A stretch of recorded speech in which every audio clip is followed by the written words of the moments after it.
Well, hello. Welcome to Spindle City Straight Talk. I'm Chip, And I'm CJ. and it is Monday in the Riv. And I believe we do have a guest scheduled, but he said he might be a bit late logging in, but uh, so we can kind of get a little cleanup. We talked about Pacheco's Furniture being closed, and then we got some more information on that, supposedly. And I actually got the post on here.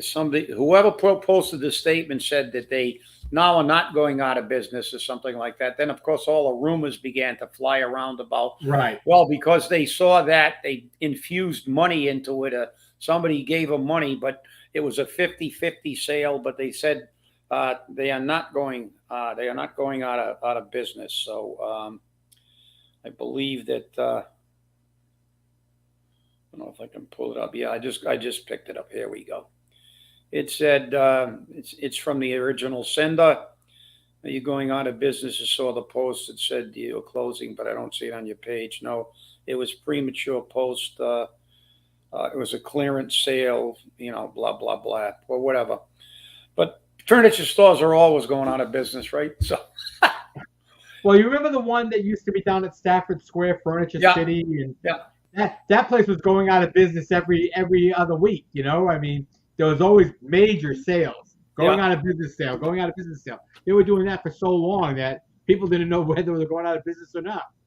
Yeah, it was mock up, close out, and always, but it is what it is, and it's I'll tell kind you, of. I got some pretty good deals there back in the day because I went to what was then Albert's. Remember Albert's Furniture? Yeah, And I absolutely. looked at a bedroom set and they wanted $1,700 for it.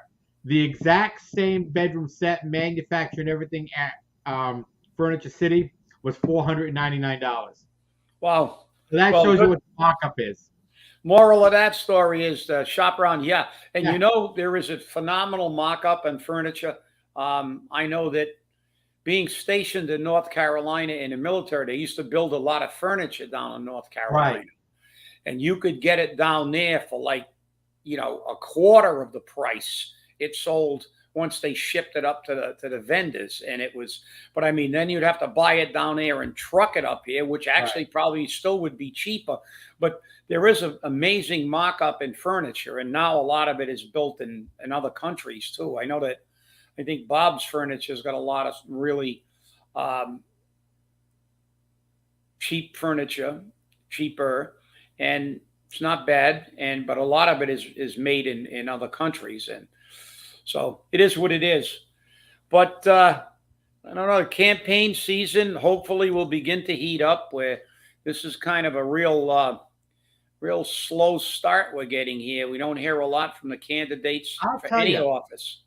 I'll tell you. I was driving up Plymouth Avenue onto Rhode Island Avenue yesterday, and what happened was that all of a sudden I got smacked in the face with all these signs from a candidate, Josh Texera, and I did speak with him, and he's going to get back in touch with us after his vacation, and he's going to schedule a day to come on the show.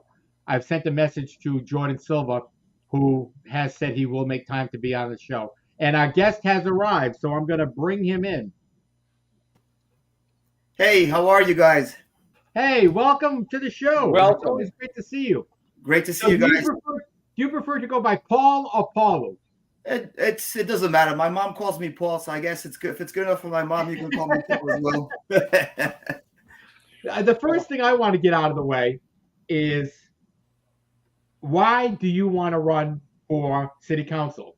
And Well, the reason I ask that is because this is your second run, correct? correct. Yes. Yeah.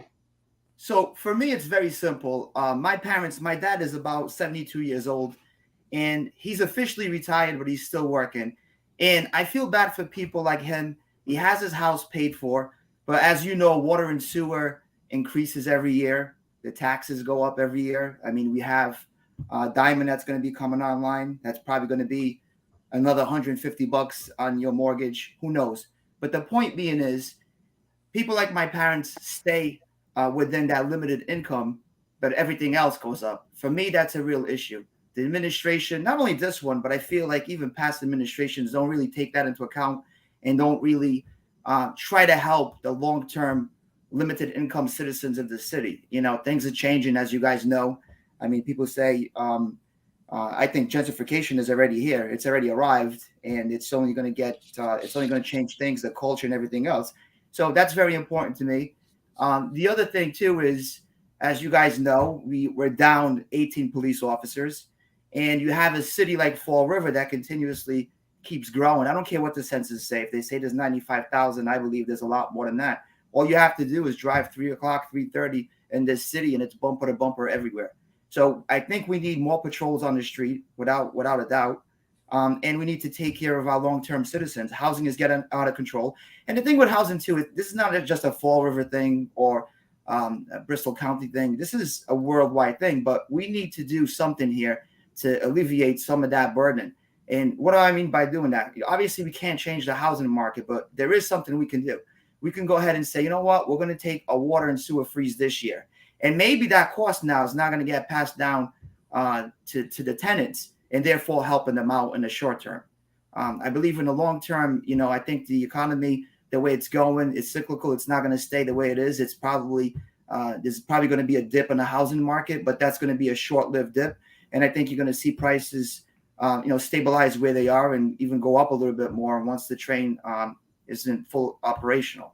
But we have to plan for the future, and that's one thing, as you guys know, the city doesn't do. It's the same thing with capital improvements that we have or capital goods that we buy. We buy the graffiti machine. Where is this graffiti machine? I don't know. Same thing with the street sweepers. I don't see them out there that much. And we all know what happens when you have these capital goods that are just sit there in the garage and they're not running. They're depreciating in value, and they're going to stop working. So things like this really bother me.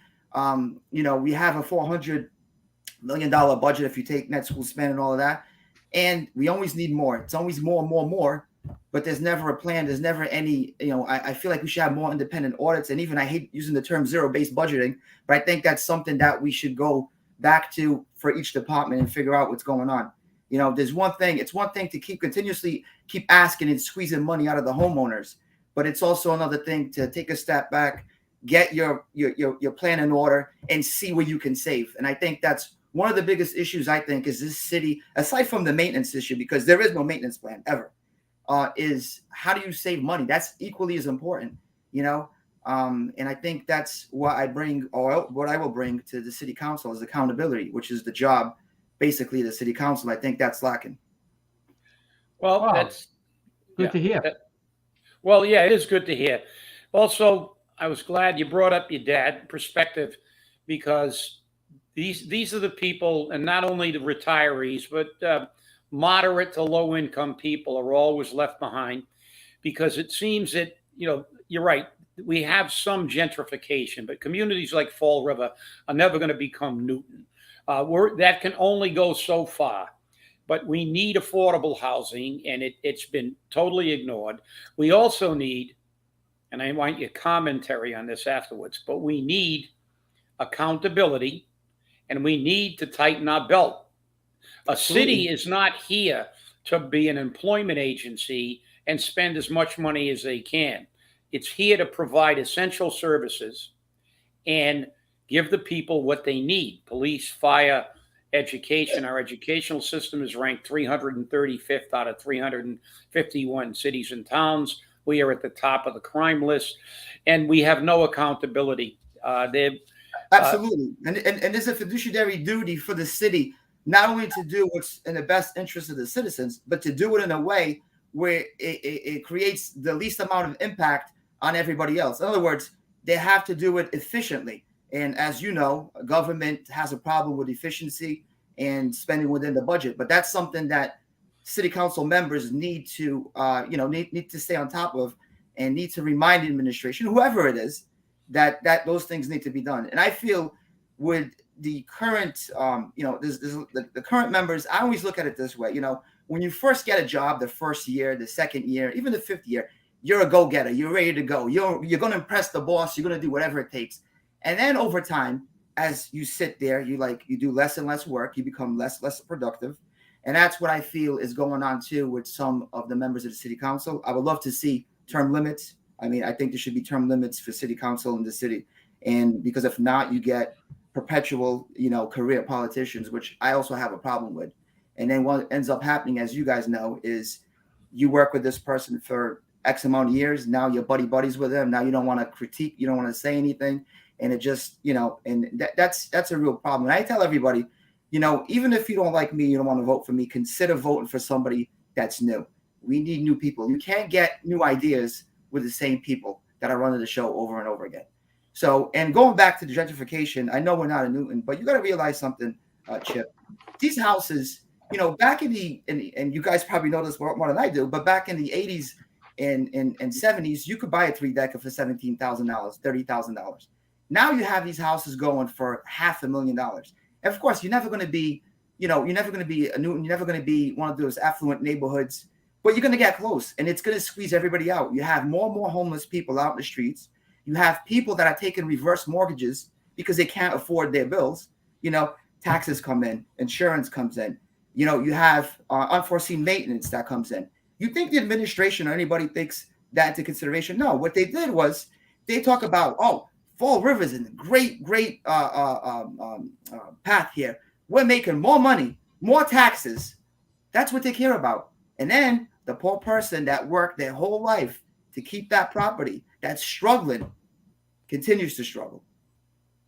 Well, I think you're to a degree, but I think the term gentrification is being used kind of to talk about what's happening with the housing market. But normally that means moving out poor people. That's what it means. And I think Fall River may have set a record for increase in rents in the shortest gap of time, because there's been an overemphasis.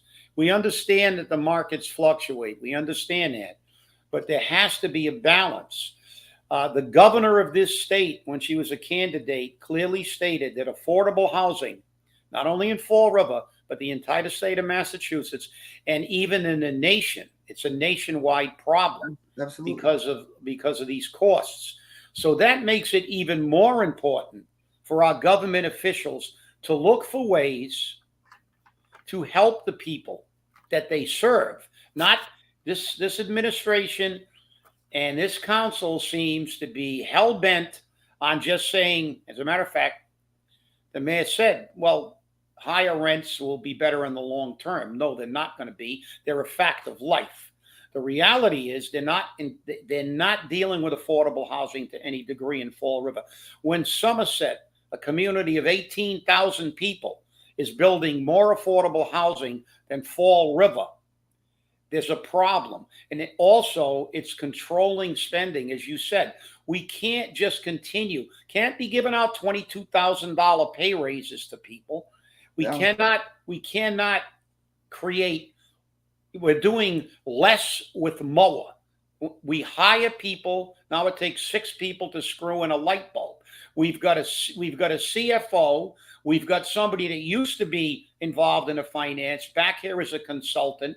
We have consultants for people who are department heads and have a sworn duty to run that department, but obviously can't do it. Well, our council does nothing, does not mention ever about that. We have one councilor who talks about this. Listen, the reality of escalating prices is good, but the fact is this city is not tightening their belt, they're expanding their belt, and that's what the city council is supposed to do. And I'm glad you actually realize there's a problem and that we need to account for things. Well, going back to the whole CFO and Mary Sahadi thing, look what happened. They basically forced her out. They hired somebody, and now, as you said, she has all this help. So technically, they're spending more money than they were before, a lot more. I mean, that's the management that you have in the city that you have to, if you're a member of the city council, you got to question. And you're going to say, what's going on? We're not making a product. The only way we get money is through rates, water and sewer services, and through taxes. But I mean, again, like I mentioned before, one of the biggest things is how you're going to spend that money as efficiently as you can. And people just don't talk about it. They just, Let's buy this piece of equipment. What's the long-term plan? Who's going to run it? Where's the maintenance? Nobody talks about it. Let's appropriate $1 million for this. Council approves it. We have no idea what happened after 5 years. It's just sitting there and it's broken and it doesn't. Things like that waste taxpayer money. Things like that we need to be on top of. It's the same thing with the growing population in the city, with the crime that's happening in the city. Look, I drive Plymouth Avenue. We all see panhandlers there. I know they have the right to be there, as we all do. We have the freedom of speech to sit there as long as we're not bothering anybody. But they're going in and out of traffic. They become a danger to themselves, a danger to the traffic, a danger to others. I mean, how many ordinances are they breaking there? Yet the cops go by, they don't do anything. Stuff like that really matters. You really got to get ahead of the curve. It's the same thing with the homeless problem in this city. We knew there was a homeless problem. It's the same thing with the gang. Oh, there's no gangs in the city. We need to get ahead of the situation. We can't let the situation snowball out of control. When you have an encampment, you have 50 people. It's a lot harder to get those 50 people out than it is if there was 2 or 3. So we need to be proactive, is what I'm saying. CJ, you're quiet. I'm here. I'm listening, and I'm very impressed. It makes for an interesting time to say the least, because you look at the city council, and I have been a proponent for a very long time of term limits. I know, Chip, you were not a proponent of term limits for the longest time, but now you're turning around and you've changed that position. We need to have representatives that represent the people. And right now we have maybe one representative on the city council that does that. I mean, when we have people like Sean Kadim, who talks a good speech, gives you a good speech, talks wonderfully, and then votes opposite. He wastes all that time and then votes opposite. You got Brad Kilby, who doesn't do anything and just says, yeah, I'll approve it because it's for the mayor. And they're not representing the people, they're representing the administration. And this has happened with several administrations. This isn't the first one. This is the worst one. Yeah, but I strongly believe there should be some term limits, and not even just in local government. I mean, look at some of these members in Congress and stuff like that. They become long-term politicians. I mean, how are you going to have change when somebody's in politics for 30, 40 years? I mean, it's not. We need to create an environment where these people are not living off government, and it becomes a job, perpetual job for the rest of their lives. And it needs to not only in local but national as well. But I firmly believe, especially here in Fall River, we need term limits. And the other thing too is, believe it or not, well, you guys might or might not agree, I also think that the term that the mayor serves, to me, is too short. For me, for example, the campaign signs go up, they go down. There's not enough time. I would like to see 4 years with term limit, of course, whatever that is. Maybe 2 terms like the president has. But I think 4 years at least for the mayor, and then term limits for everybody. But we have to take our government back, because, like I said to you guys, and you guys might or might not agree with this, but as you're in that job, the longer you're on that job, the less efficient you are, and you just passing on by. You're not going to be hungry like you were. You're not going to be a go-getter like you were. And it happens to everybody. I mean, I've been in the same job for 24 years, but we need to get ahead of that and prevent that from happening. Well, Paul, I have to disagree with you about terms. You just made a statement that we have to take back the government. And our Constitution, especially in the state of Massachusetts, is very clear that we are the government. It's also on the federal level.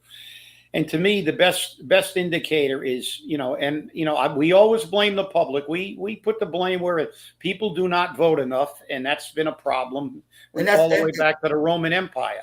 But the reality is, if you give someone a 4-year term, what they do is become harder and harder to get out for a second term, because that gives them 3 years to raise funds. To me, an election every 2 years, if you do a good job. Carlton Viveris was in for 12 years. Eddie Lambert was in for 10 or 12 years. If people are satisfied elections are the greatest voice the people can have. So we can agree to disagree on that point. I'm just making my point, but I'm going to get to something really that I think is really important. You Mhm. you made some really good statements. I'm pleased to hear that. It seems you're paying attention, and I agree. Uh, Politics should never be a career. I think our government and our country began to go down when we began to make politics a career path, especially on the federal level, as you said.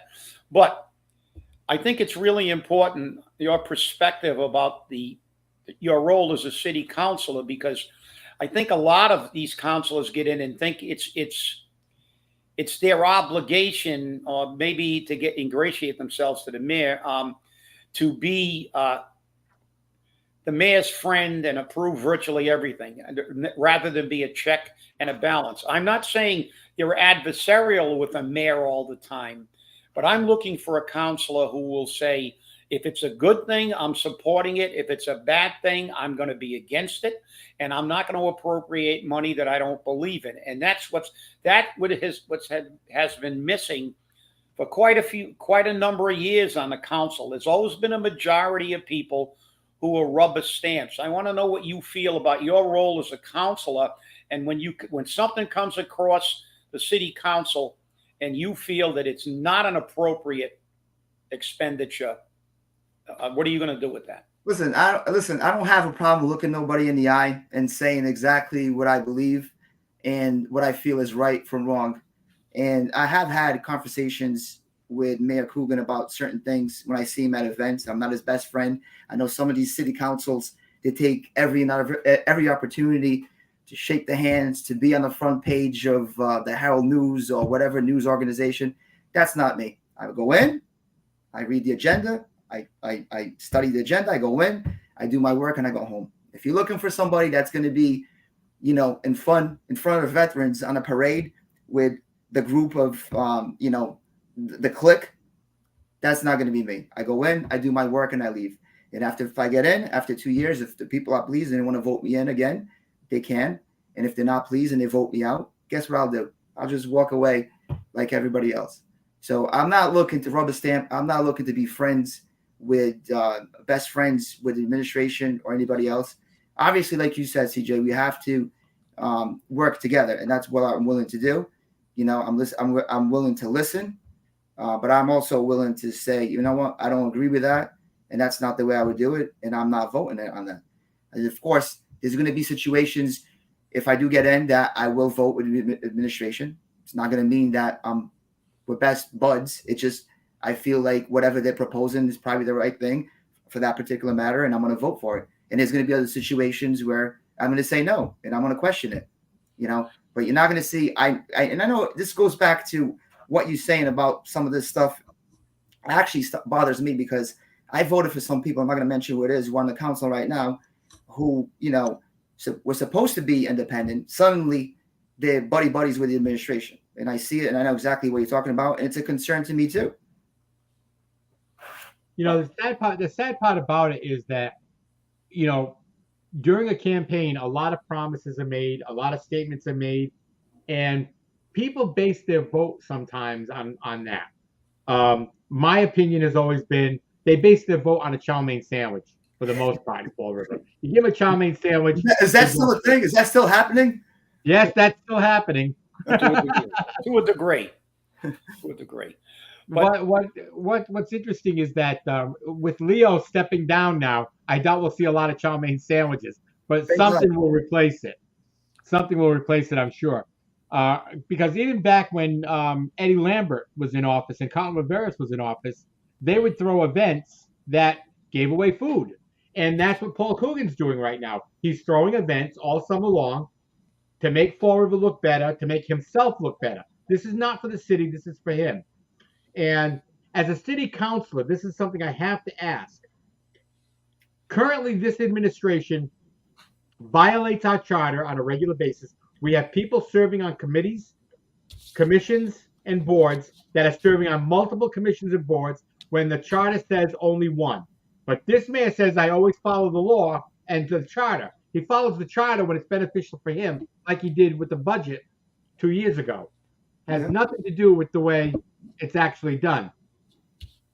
What would you as a city councilor do to hold its feet to the fire and make sure that these people that are serving two different boards or two different commissions don't do that because they're not supposed to be? And I Well, can think of I, I many mean, examples the person I, right I off mean, the top of my head. I mean, that really comes into the checks and balances of what the city council should be. When the nominations come in, it's your job as a council to do the research. And if you find out that, as we all know, this person is on the traffic and parks board or whatever it is and serving on two committees, then it's, the mayor is going to, any mayor really, they're going to try to get by whatever they can. So it really is the job of the city council to say, no, that's not going to happen. We're not going to go ahead and approve this nomination for this person that's in two boards. But like I said, it's as a mayor, I understand he's going to try to push things through, but we have to stand together as a city council and say no. And that's what I'm willing to do. I understand exactly what you're saying. And matter of fact, I'm also on the conservation commission, and I'll tell you one thing: it's almost impossible to get any information at any of these boards. In other words, to get nominated and all of that, you have to go through hoops. Even if you want to serve your city on any of these boards, and you're right, it's a select few have all the power. Some of them are on multiple boards, as we know. And it's your responsibility as a city council to know what's going on with the charter and to also hold the executive branch accountable for what they're doing. But like I said, I believe that's something. I don't, there's a lot of things that go through to the city council. If it passes, it passes. That's the kind of mindset that they have. But the city council as a body needs to go ahead and put a stop to some of that stuff, especially if it's going against what the charter says. What is your opinion of the Bank Street Armory right now? They want to sell the Bank Street Armory to make it market rate housing. Again, with market rate housing, this is driving me nuts. What's your opinion? The majority of the people in the community want this to be sold or to be developed into an entertainment venue of some type, whether it be a gym again, or we used to have boxing and wrestling matches there. Kids used to go there to learn karate and everything else. What is your opinion of the sale of the Bank Street Armory to Alan Macomber at this point in time? Well, one of the issues I take, I mean, I don't know what the what that building should be, to be honest with you. I mean, that a lot of people say it should go back to the vets. A lot of people say it should be recreational, like you're saying. I mean, I don't know. You got to look at the situation. What developer is going to go in there and create some kind of recreational building? I mean, at the end of the day, the developer has to make money. The issue that I have is not so much what the building should be used for. It's how they go about selling the building. I know they did a lot of repairs. They fixed the roof, all that stuff. And then they sell it. And then they sell it. And that person, they sell it for cheap money after things have been fixed. It's the same thing with past real estate deals that we had, right? We have developers buying buildings for $5,000, not following through with the promises because the contract is junk. And then they turn around and they sell it for $200,000, $500,000. That's where I have a problem. I don't have necessarily a problem where the building is going. I mean, like I said, you have to find, I know we have all these great ideas, but you have to find developers that are willing to take the risk and also that make a profit. If there was a profit to be made in these endeavors that you said, there would be developers jumping for hoops buying that building. That building is a dilapidated building. There's a lot of work that needs to be done. You got to look at your return on investment. You got to look at all of that. You can't just, I hear a lot of people, oh, somebody should just buy this building and turn it into this. It's not how it works. You got to go in there. You're going to spend money. You got to figure out when you're going to get paid back. You got to figure out what works in the environment. And the environment, the economics is changing all the time. So now we're on the kick of housing. That might, 5 years from now, we might go back to commercial. We don't know. But, that's why I tend not to criticize so much of the use of this or that, because I know how it is. I know how tough it is, even in an environment like this, to make a profit.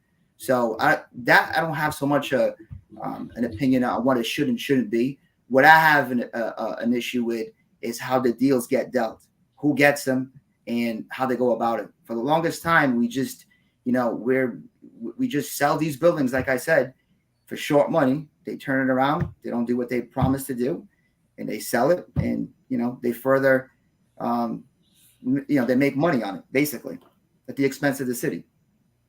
Well, I got a quick question here. We get back to that's kind of a general, issue, and as you said, but you're going to be a representative of the people. It appears as though you're going to pay attention to the thing. But I'm going to give you just a quick little. It's kind of a question and a statement.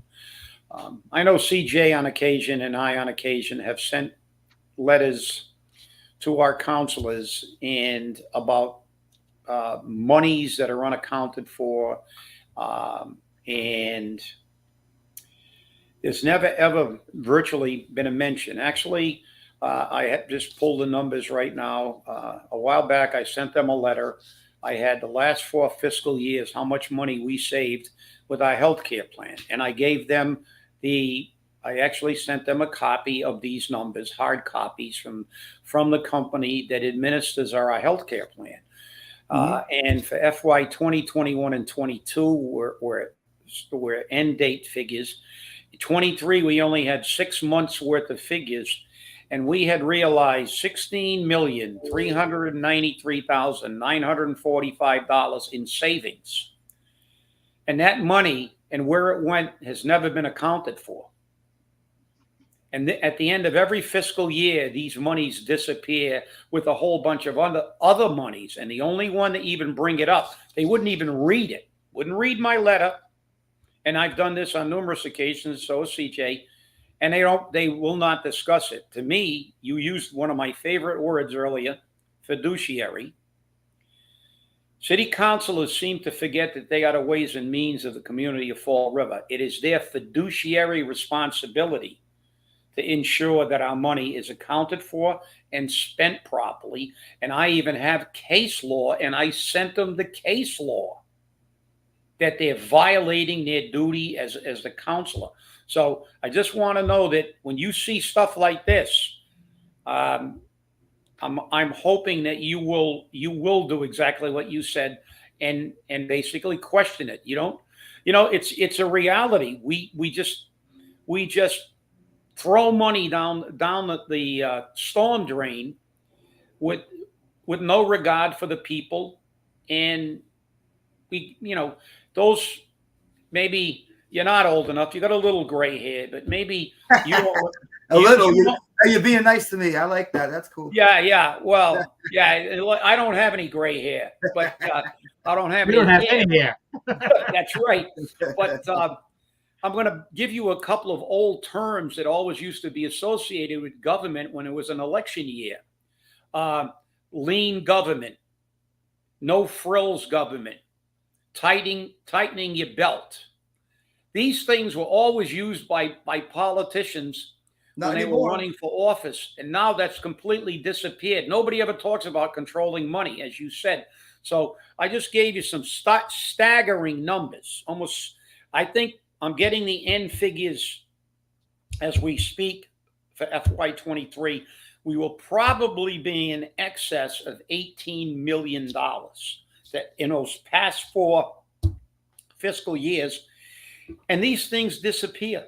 I know it because I sued the city all the way back in 91. We found millions of dollars that they had misappropriated and said we were broke, and we weren't broke. And they ended up having to pay us back because they took it out of the employee trust fund. So these are the kind of things that, people say we're negative. We're not negative. We're just, we look at the numbers. We follow the numbers. If it's our opinion, it's our opinion. Whoa, but without question, this city does not account for its money. It never has, and it seems that it never will until we have people like you. And that's why we tell people, get some new people in, give them a chance, listen to their ideas. And this is why I'm really pleased that we have this format now where we're not going to be limited by time, and we can let you say anything and ask you the questions, because the people, as you said, people like your dad, regular working people in Fall River, they're being stuck in a vice. And the thing is, you can't fix it completely, but you can at least make it so they can live, and they deserve that. So that's my little. No, that's exactly right. And I'm actually, going back to your point about holding government accountable. And I know that you and CJ do that. And I'm actually glad that you guys back and you found your way to be independent and still bring out your message. I mean, nobody agrees with everybody. I certainly don't agree with everything you guys say, but I think that you should be free to exercise your First Amendment right and say what's on your mind freely and independently. And I think you've found that. And I think, to be honest with you, where you were to where you are now, I think you're in a better place that you can control your own destiny and your show to your liking without anybody telling you what to do. And we need people like you. And going back to your letters that you sent to the council, shouldn't that be read into record? Yes, and they did not. And as This is how blatant they are in ignoring facts, and this is the problem. This wasn't my opinion. I was sending them facts. I am the appointed by the state retirees union. I am the appointed public employee committee representative. I've been dealing with this thing as an activist for 40 years. I did not give them my estimates. I gave them hard facts from the company that reports the finances and on all aspects of the healthcare plan. There's nearly, like I said, I think it'll be over $18 million. Yet we have a CFO, former CFO, go up there and say, like, there's only $500,000 left in the city's account, and we have millions in the employee account because we don't spend ours. It's there as a reserve. And where did the money go? And this is only one little tip of the iceberg in many other areas that we can go to. But this is outrageous. They're actually being malfeasant because they're disobeying their fiduciary responsibility. These numbers, and I've got it actually from the Cornell Law School. I've got case precedents, and I sent them that. And people say we get a little upset. Of course you do. When you're totally ignored and they don't even talk about things like this while people can't pay their bills, it's just ridiculous. And this is something that really, that's all we ask. We don't have to agree, and we always say that we can disagree with everything.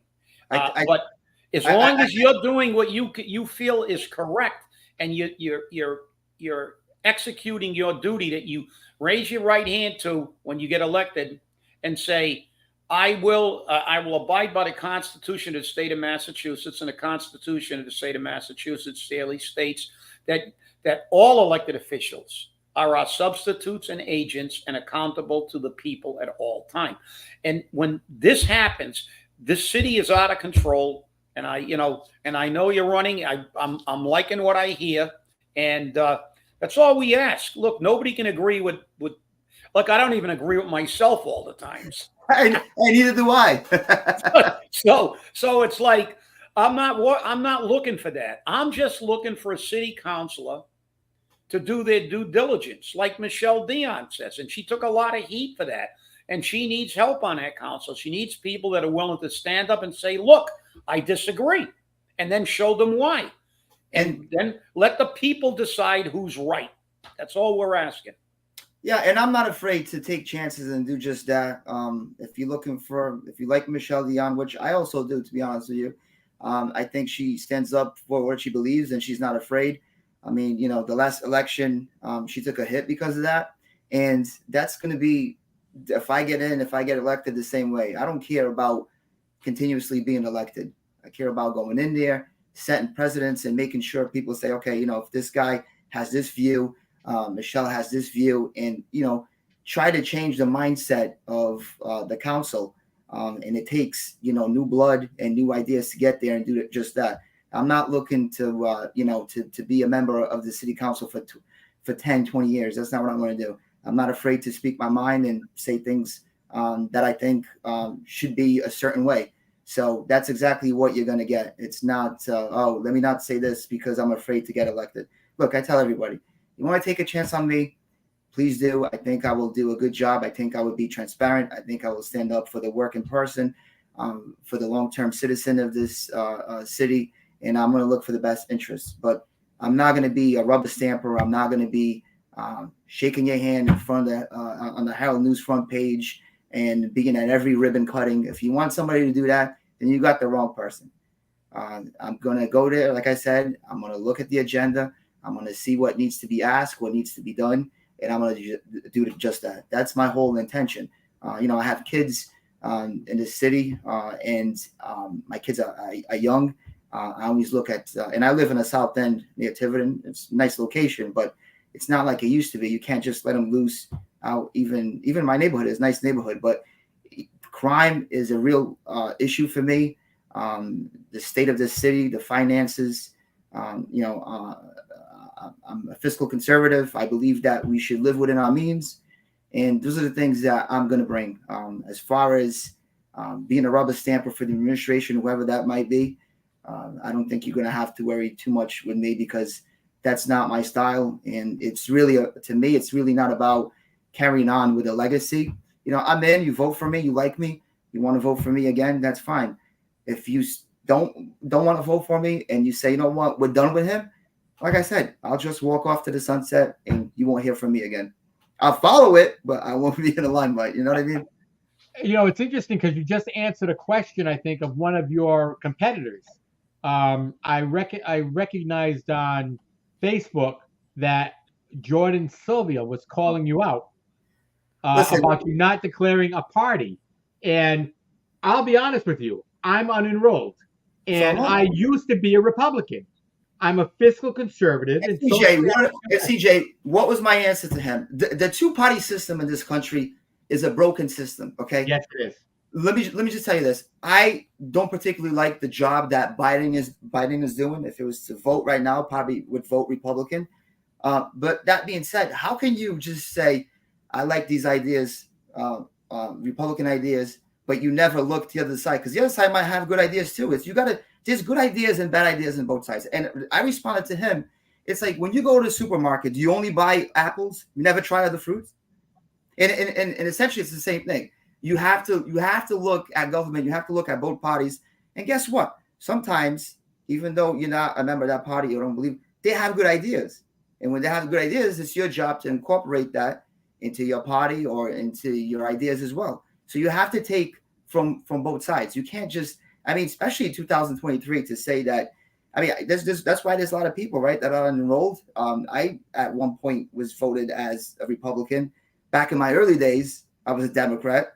And then, now for the longest time, I'm unenrolled, because I realized that that's just the way it is. You can't. It's very hard to side with one party this day and age. My belief. And instead of siding with one party, you got to take the whole picture and see what's good, and make that your beliefs, and use that as your as your path, instead of just saying, I'm a Republican, I'm only going to look at the Republican side. I think you're selling yourself short. Well, I think that's a pretty good statement there. But right, I'm glad you answered that way. I'm glad you answered that way, because I wasn't trying to put you on the spot, but I don't think people follow through the entire post, and I think it's important that get out there. I'm not sure, CJ, if that's as important, because the city council race isn't a partisan election. Number one, the entire election is not partisan. Yeah, the entire city election, local government is not partisan elections. It can be. No, and I did when I replied to Jordan, I made that statement as well. I said, in local politics, I don't think party affiliation carries that much of much weight to it. In my belief, I don't know. Yeah.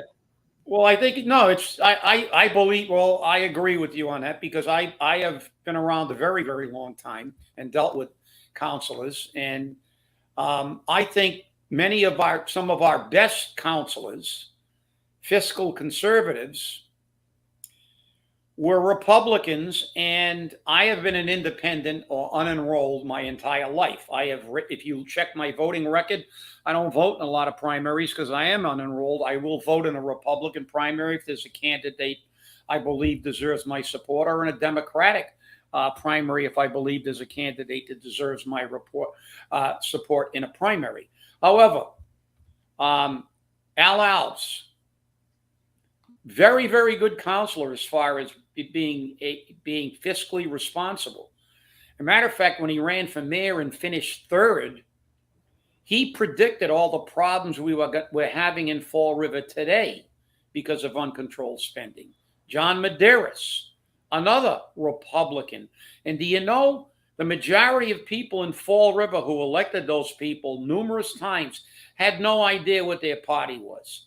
So I think the reality is on a local level, it's nice that it's nonpartisan because people can vote for people based on their ideas rather than their party. And that's Well, what happens on a state and local level. So as far as that's concerned, in my opinion, that's a non-issue. I'm more interested in what an individual tells me he's going to do for the city of Fall River. And that's what I think the people really want to hear. no, and I totally agree with you. I'm glad that you see the same way I do. But I did, as CJ mentioned, I did catch a lot of heat for not being a Republican or not being a Democrat. And it seems like when you're in the middle, your job is a lot harder. People hate you no matter what you do. But I'm holding true to what I am. I'm not going to change for anybody. That's just the way I feel. I feel like I said, there's good ideas and good intentions on both sides. And believe it or not, there's a lot of people that right off the bat, because I said I was unenrolled or I'm not, or there's no R or D next to my name, they absolutely can't stand me and hate me. And, I've seen it. It's unfortunate that we don't come together and say, you know what, it's local politics. And a lot of people too, they want to talk about, which I don't mind answering questions about, the way I feel on a federal level, a federal government level. But it's like you said, this is local politics. I don't think your party affiliation carries as much weight. And I think we should just focus instead of focusing on what you believe, what party system you believe. I think you should focus on the local issues. And that's basically what I try to do. And I try to explain that to one of my opponents, as CJ said. And there's many of them, but I'm willing to, I don't have all the answers. I might not be as knowledgeable as some of the vets that are in local government for their whole lives, but I'm willing to research, look, and give you my opinion. And that's what you're going to get from me is you're going to get an honest opinion. And that's pretty much all you can expect. And I'm not willing to, a lot of people have been trying to debate me. I tell everybody, you have a problem with me, ask the question. I'll answer the question as best as I can. If you're not happy with that, I'll give you my number. You can give me a call and you can yell at me, tell me you love me, tell me you hate me. I don't care. Do whatever you got to do. It doesn't bother me. I have, I realize what politics is. I've been following politics on national level and local level. I know you need to have thick skin to get around some of these trolls, as I like to call them. But I welcome everybody. I don't call for silence. If you want to criticize me or you want to criticize anything, go ahead. That's fine. Well, I'll tell you what a famous politician said. All politics is local politics. And that was Tip O'Neill. Tip O'Neill. Right. And he would walk the streets of his district and shake the hands of everybody that he passed by. And he always said that all politics is local politics. And that's why he was in office, because he was local politics. And yeah, I'm basking in the glory of being unrestricted on time because I think Paulo's had a lot.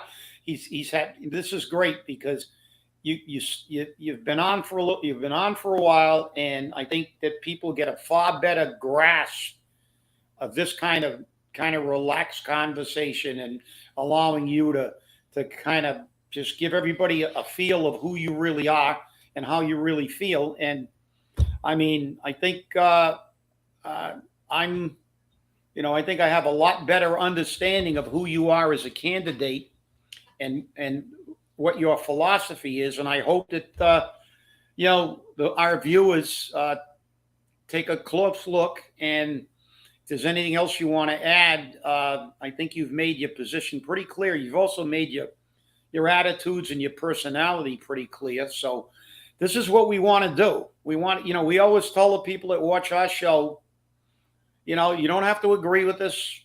You don't have to vote the way we do.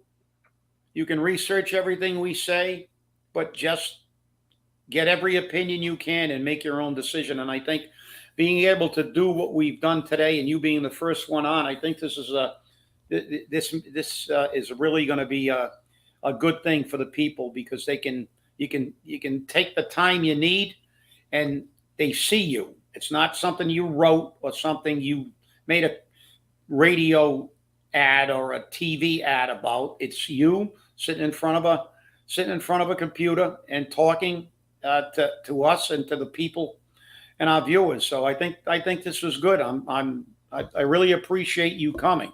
No, I appreciate you guys having me on, and I know I listened to your last show, and you talked about having candidates on. That's when I reached out to CJ. I said I'll go on.